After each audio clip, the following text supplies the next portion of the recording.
तो नमस्कार प्रिय साथियों, आप सभी लोग का स्वागत है नवयान कोचिंग में। हम पढ़ रहे हैं भारतीय राज्य व्यवस्था और इससे जुड़ी आज की जो हमारी टॉपिक है उसका नाम है सीएए सिटीजनशिप अमेंडमेंट एक्ट 2019 नागरिकता संशोधन अधिनियम 2019। सीएए को पूरे भारत में लागू कर दिया गया है और ये काफ़ी चर्चा में है। इसको हम कब लागू किया गया है, क्यों लागू किया गया है, इसके क्या-क्या प्रावधान किए गए हैं, इसके पहले क्या प्रावधान किए गए थे, इन सारी बातों पर आज हम चर्चा करेंगे। डालते हैं कुछ मुख्य बिंदुओं पर नज़र जिसको आज हम पढ़ने वाले हैं। लेक्चर थोड़ा लंबा होने वाला है, लेकिन पढ़ना ज़रूरी है। सबसे पहले देखिए हमें क्या पढ़ना है, सीएए क्या है, इसको देखेंगे। फिर इसके बाद जानने का प्रयास करते हैं कि जो ये नागरिकता अधिनियम लाया गया है, ये जब हमारा संविधान बनकर तैयार हुआ, तब क्या प्रावधान थे। इसके बाद जानने का प्रयास करेंगे कि इसके बाद जो नागरिकता अधिनियम लाया गया 1955 में, उसमें क्या-क्या प्रावधान किए गए हैं। इसके बाद आज का जो अधिनियम लागू किया गया है, इसमें क्या-क्या प्रावधान किए गए हैं। फिर जानने का प्रयास करेंगे कि ये जो अधिनियम लाया गया है, क्या यह संवैधानिक है? अगर संवैधानिक है, तो फिर हम एक नज़र डालेंगे कि जो 1900 विदेशी अधिनियम 1946 था, उस पर क्या प्रभाव पड़ता है? और अगर ये संवैधानिक है, तो असम समझौते पर क्या प्रभाव डालेगा ये? और यदि संवैधानिक है, तो फिर 200 से अधिक याचिकाएँ सुप्रीम कोर्ट में क्यों हैं? और अगर ये संवैधानिक है, तो फिर इतने सारे विरोध क्यों? और इसको समझने के बाद हम यह जानने का प्रयास करेंगे कि यदि ये जो नागरिकता संशोधन कानून लाया गया है, ये पूरे देश में लागू कर दिया गया है, तो इसके बाद इसके क्या नेगेटिव परिणाम होंगे भारत में और इसके क्या पॉजिटिव परिणाम होंगे। ये 7-8 बिंदु हैं जिस पर हम नज़र डालेंगे। हम लिख देते हैं क्या-क्या आज हमें पढ़ना है। पहला पढ़ेंगे कि नागरिकता क्या है, सीएए क्या है। इसके बाद पढ़ेंगे संविधान जब लागू हुआ तब क्या प्रावधान किए गए थे नागरिकता के।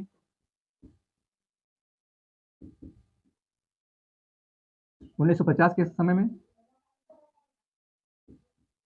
फिर जानने का प्रयास करेंगे नागरिकता संशोधन अधिनियम 1955।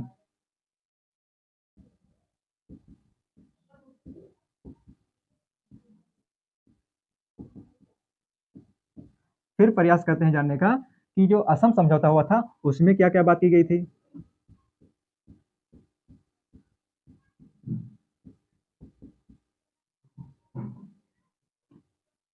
असम समझौता 1985। फिर जानने का प्रयास करते हैं कि यदि ये संवैधानिक है, क्या यह संवैधानिक है या असंवैधानिक है।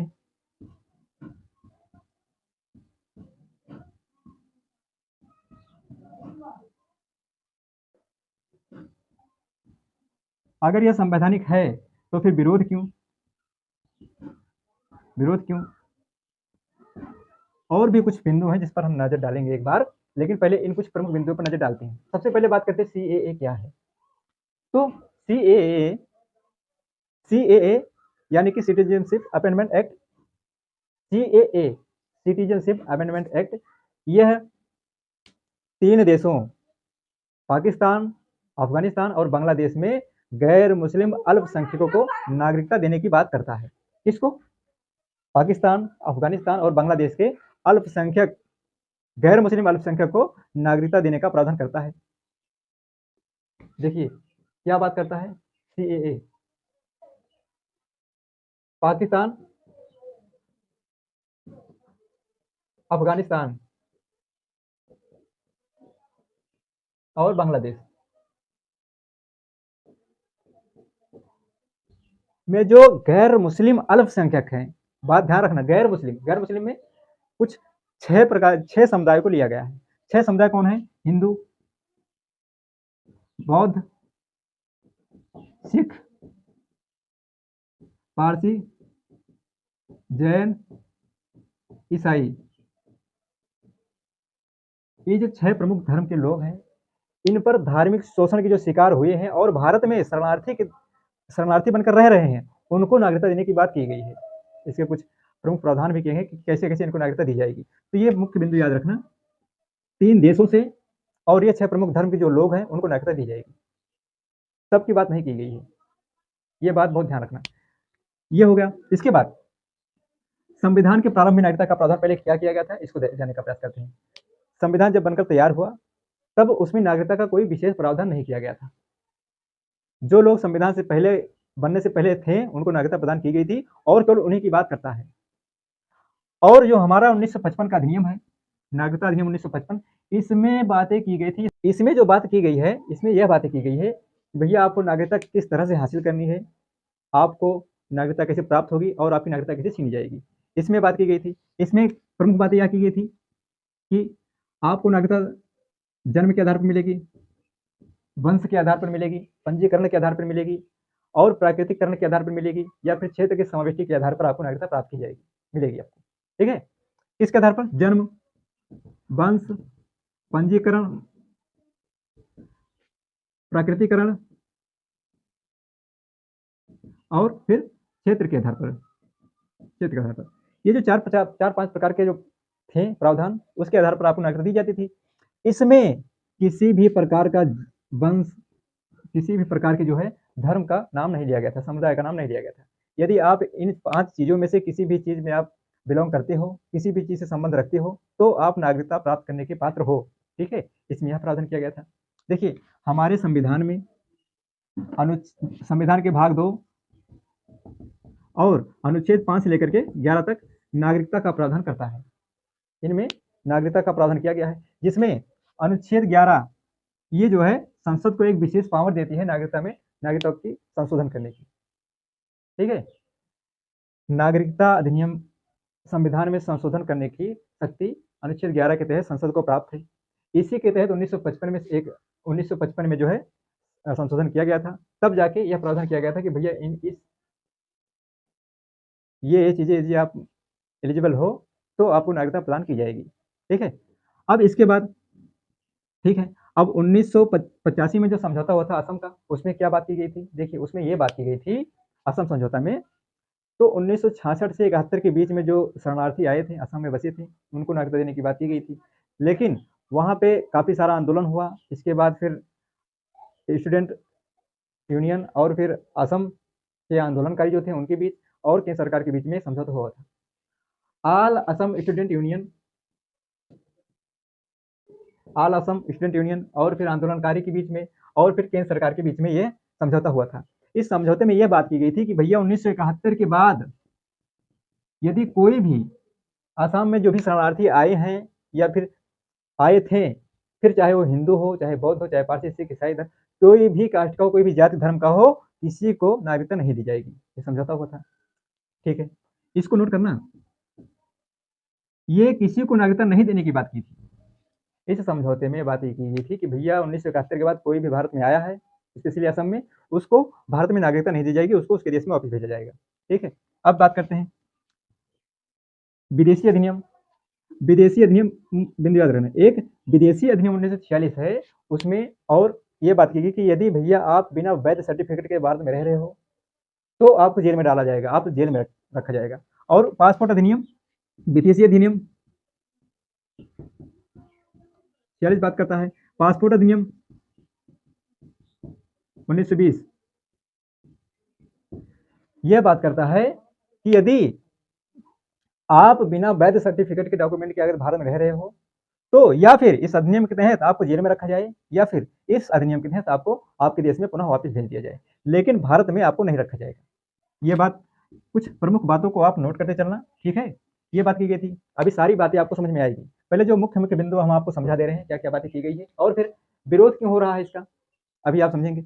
देखिए, सिटीजनशिप अमेंडमेंट एक्ट 2019 में पारित हो गया था कानून। ये अधिनियम 2019 में पारित किया गया, लेकिन उसके जो रूल्स थे वो रूल्स नहीं बनाए गए थे, रूल्स नहीं लागू किए गए थे, बनाए गए थे।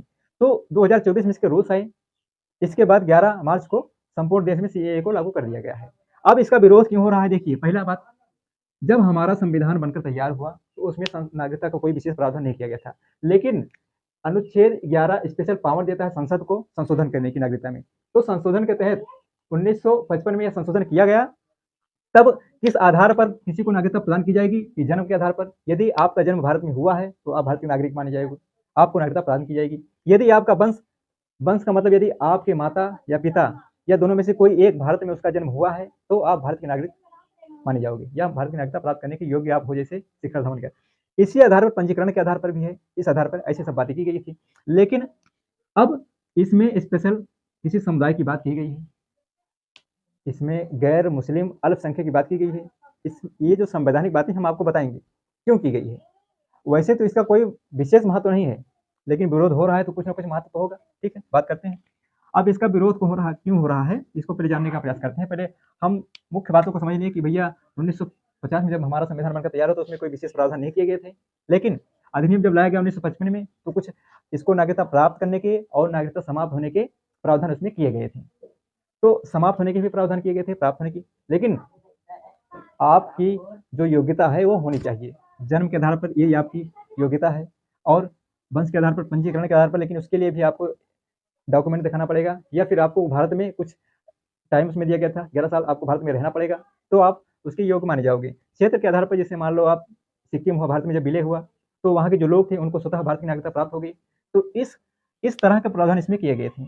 अब असम समझौता में क्या बात की गई थी कि 71 के बाद जो भी भारत में आया है या असम में आया है उसको नागरिकता नहीं दी जाएगी।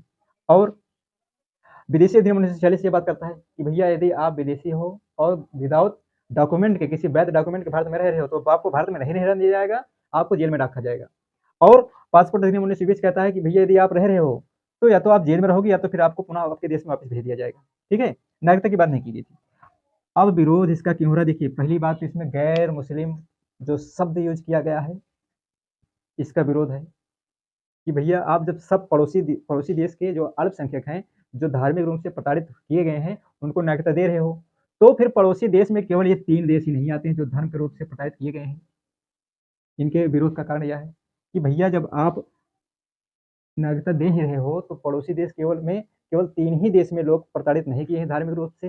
भाई म्यांमार में भी, वहाँ भी जो मुस्लिम अल्पसंख्यक हैं उनको भी प्रताड़ित किया जाता है, श्रीलंका में भी प्रताड़ित किया जाता है, तो ये भी हमारे पड़ोसी देश हुए, तो इनको भी नागरिकता क्यों नहीं दी जा रही है?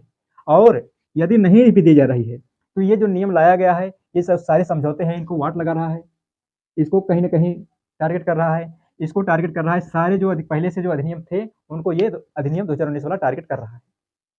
और इसमें 200 से अधिक याचिका सुप्रीम कोर्ट में इसके खिलाफ दाखिल की गई है कि यह गैर संवैधानिक है। पहला बात ये कि गैर संवैधानिक है, इसके विरोध में 200 से अधिक याचिकाएं सुप्रीम कोर्ट में लंबित है, अभी तक सुनवाई नहीं हुई है। ठीक है, अब चीजें आपको समझ में, देखो बड़ी बारीकी से आपको समझना पड़ेगा।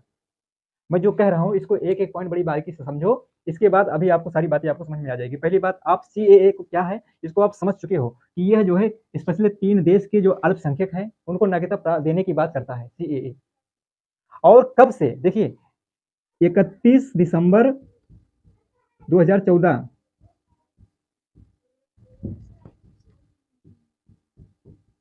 31 दिसंबर, ये डेट नोट करना, ये कट ऑफ है नागरिकता प्राप्त करने की, कट ऑफ यही है 31 दिसंबर 2014 से, या फिर उसके पहले जो भारत में एंट्री कर चुके थे उनको नागरिकता दी जाएगी।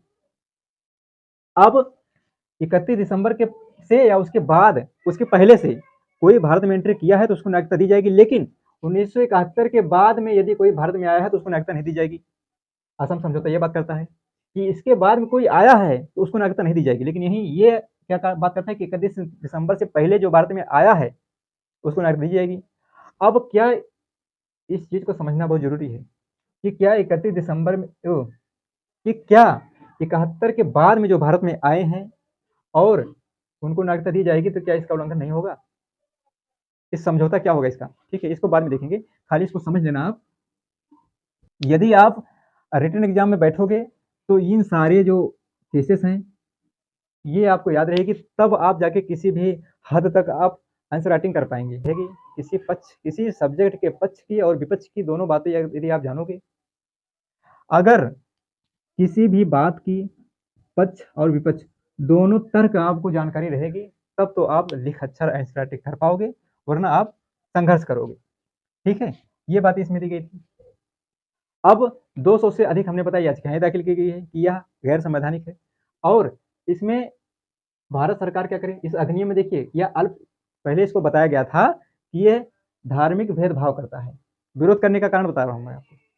विरोध करने का जो पहला कारण है वो यह बताया गया था कि भैया ये धार्मिक भेदभाव करता है, यह धार्मिक भेदभाव करता है, यह समानता के खिलाफ है,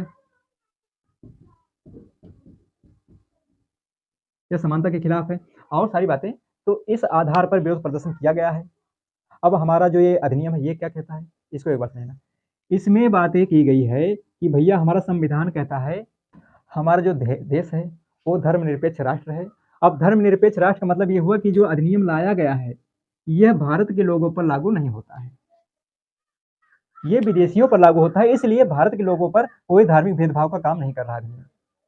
बात तो सही है कि भैया जब विदेशी पर लग रहा है तो भारत के किसी भी व्यक्ति पर तो प्रभाव नहीं डाल रहा है, तो फिर धार्मिक भेदभाव से मुक्त है, तो ये बातें गलत है। अब इन लोग का मतलब है कि यह अनुच्छेद 14 ये अनुच्छेद 14 समानता के अधिकार के खिलाफ है, क्योंकि ये भेदभाव कर रहा है। तो इस जो ये 200 से अधिक याचिकाएं जो सुप्रीम कोर्ट में दाखिल की गई हैं ये अनुच्छेद 14 के आधार पर दर्ज की गई है। ठीक है, अब देखिए मान लो इनको नागरिकता दी जाएगी, एक बात मैं आपको बता रहा हूं, यदि इनको नागरिकता दी गई तो फिर क्या जब ये 200 से अधिक जो याचिकाएं सुप्रीम कोर्ट में लंबित हैं तो क्या जब ये सुप्रीम कोर्ट निर्णय देगा, यदि ये जो नागरिकता प्राप्त कर चुके हैं उसके बाद निर्णय देगा सुप्रीम कोर्ट, अभी तो सुनवाई हुई नहीं है, मामला लंबित है, अब प्रक्रिया चालू है। भाई सीएए को पूरे देश में लागू कर दिया गया है, इसकी जो वेबसाइट है वो भी लॉन्च कर दी गई है, प्रक्रिया चालू है। तो फिर यदि इनको नागरिकता दे दी गई और डिसीजन बाद में आया और यदि इनके पक्ष में आया तो कोई बात नहीं है, अगर ये फैसला इनके विपक्ष में आता है तो क्या ये जो नागरिकता प्राप्त कर चुके हैं क्या इनसे नागरिकता छीनी जाएगी, विषय है समझने का। ठीक है, अब देखिए इस कुछ प्रमुख बिंदुओं पर हम नजर डाल चुके हैं, आपको एक मोटा मोटा आइडिया आपको पता चल गया होगा सीएए क्या है। तो फिर इसको एक बार और समझ लेते हैं कि ये जो हमारा सीएए है इसको कैसे प्राप्त किया जाएगा।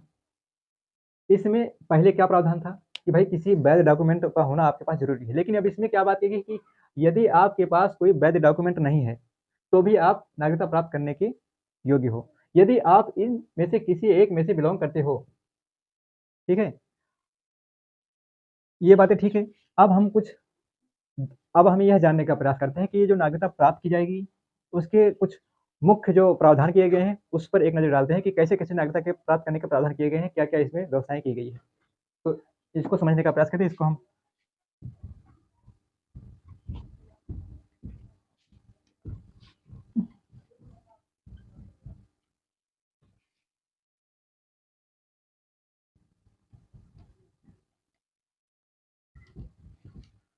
नागरिकता प्राप्त करने के लिए कुछ प्रमुख बिंदुओं पर हम नजर डालते हैं। अगर आप पाकिस्तान से बिलोंग करते हो या फिर अफगानिस्तान से या फिर बांग्लादेश से, और यदि आप गैर मुस्लिम अल्पसंख्यक हो, मतलब या तो फिर आप हिंदू हो या फिर आप बौद्ध हो या फिर आप ईसाई हो या फिर आप सिख हो या फिर आप जैन हो या फिर आप पारसी हो, इनमें से यदि आप किसी भी एक योग्यता रखते हो तो आप पात्र हो। यदि आप हिंदू हो तो भी आप नागरिकता प्राप्त करने की योग्यता रखते हो, या फिर इनमें से किसी भी एक पे आप हो तो आप रखते हो। दूसरा, यदि आपके पास कोई वैध डॉक्यूमेंट नहीं है, वैध सर्टिफिकेट नहीं है, तो भी आप नागरिकता प्राप्त कर सकते हो, इनमें से किसी में से एक आप हो यदि। और यह प्रक्रिया पूरी तरह ऑनलाइन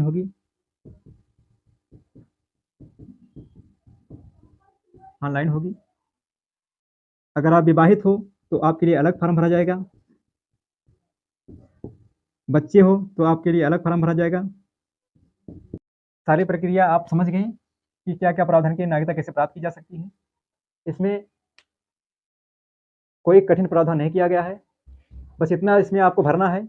इसमें क्या भरना होगा, इसमें केवल यही भरना होगा कि आप अपना नाम भरेंगे और आपके पिता माता का नाम भरा जाएगा, और आप जहाँ रह रहे हो प्रेजेंट टाइम में वहाँ का आपका जो है स्थान का नाम भरना पड़ेगा, और आप कहाँ से आए हो, किस देश से आए हो उस देश का नाम, और वहाँ जब आप रह रहे थे तो किस जगह पे रह रहे थे उस जगह का नाम आपको भरना पड़ेगा, और यहाँ जब आए तो किस जगह पे बसे पहली बार उसका नाम लिखना पड़ेगा, और आप क्या व्यवसाय कर रहे हो उसका नाम भरना पड़ेगा, और अगर आप विवाहित पहले से थे तो कोई बात नहीं, अगर आप यहाँ आने के बाद विवाह किए तो उसका नाम भरना पड़ेगा।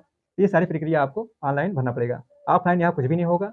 इसका वेबसाइट लॉन्च कर दिया गया है, इंडियन सिटीजनशिप online.nic.in वेबसाइट का नाम है। इस पर आपको ऑनलाइन प्रक्रिया चालू की जाएगी। अब एक बार और बात करते हैं कि यदि इनको नागरिकता मिल गई तो इसमें हमारे देश में क्या प्रभाव पड़ेगा।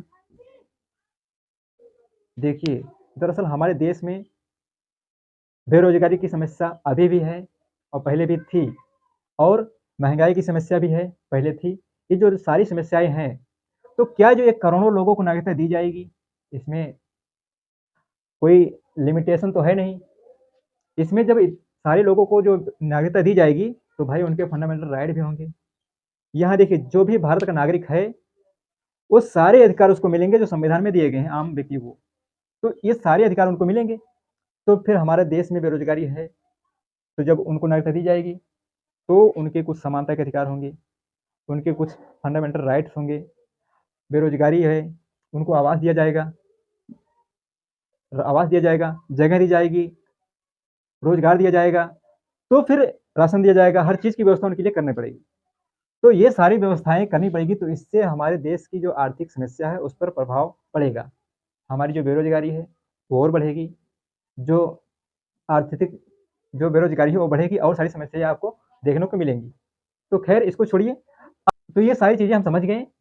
अब कुछ 7-8 क्वेश्चन पर हम नज़र डालते हैं कि क्या इससे जुड़ी जो सीएए से जुड़ी जो क्वेश्चंस हैं वो जो एग्जाम में आने वाले हैं उनको हम एक बार देखते हैं कि क्या है, कौन-कौन से क्वेश्चन आने की संभावना है। ये कुल 8 प्रकार के क्वेश्चन हैं जिनको आप क्वेश्चन में आपसे पूछे जा सकते हैं। ये 7-8 क्वेश्चन हैं जो आपसे एग्जाम में पूछे जा सकते हैं, जिनको आपको जानना बहुत जरूरी है। इसमें पहला क्या है, सीएए का पूरा नाम। तो सीएए का पूरा नाम है सिटीजनशिप अमेंडमेंट एक्ट। ठीक है। और इसका सीएए नोटिफिकेशन कब जारी किया गया, तो यह 11 मार्च को जारी किया गया।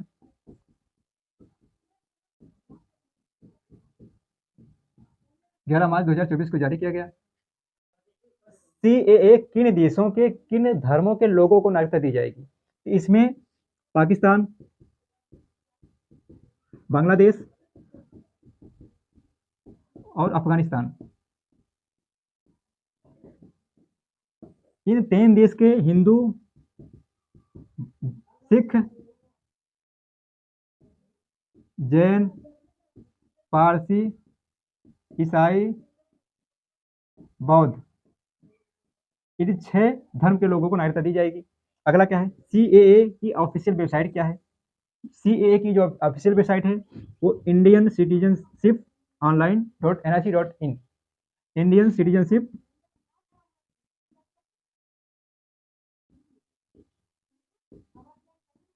online.nic.in इसकी वेबसाइट है। अब सीएए के लिए अप्लाई कैसे करना है, ये सारी प्रक्रिया ऑनलाइन होगी। ये सारी प्रक्रिया ऑनलाइन है, ऑफलाइन यहाँ पे कुछ भी नहीं होगा। और अगला क्या है, भारतीय नागरिकता पाने वाले लोगों के ऊपर कौन सी कानून लागू नहीं होंगे। तो ये इसमें क्या बात की गई है, देखिए, विदेशी अधिनियम 1946 नहीं लागू होगी, और पासपोर्ट अधिनियम 1920,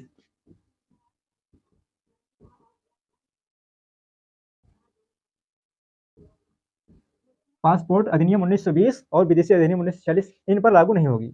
और अगला बात क्या गया है, अगला क्वेश्चन है, भारत में नागरिकता का प्रावधान संविधान में कहाँ किया गया है। तो भारत में नागरिकता का जो प्रावधान किया गया है वो अनुच्छेद 5 लेकर के 11 तक में किया गया है, और भाग 2 में इसका प्रावधान किया गया है। अगला क्वेश्चन क्या है, नागरिकता का नियम पहली बार कब बना।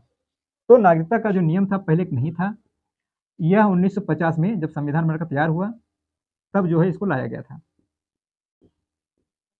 1950 में 1950 में ही इसका नियम बना, इसके पहले कोई नियम नहीं था। तो ये जो क्वेश्चन थे जो हमें लगा कि एग्जाम में पूछे जा सकते हैं, उसको हमने इसमें से निकाल करके आपके सामने रखा। इसको आप एक बार ध्यान से देख लेना। तो आज के लिए बस इतना ही। अगर वीडियो अच्छा लगा हो तो वीडियो को शेयर कीजिए, लाइक कीजिए, चैनल को सब्सक्राइब करिए और हमें सपोर्ट करिए। बहुत बहुत धन्यवाद।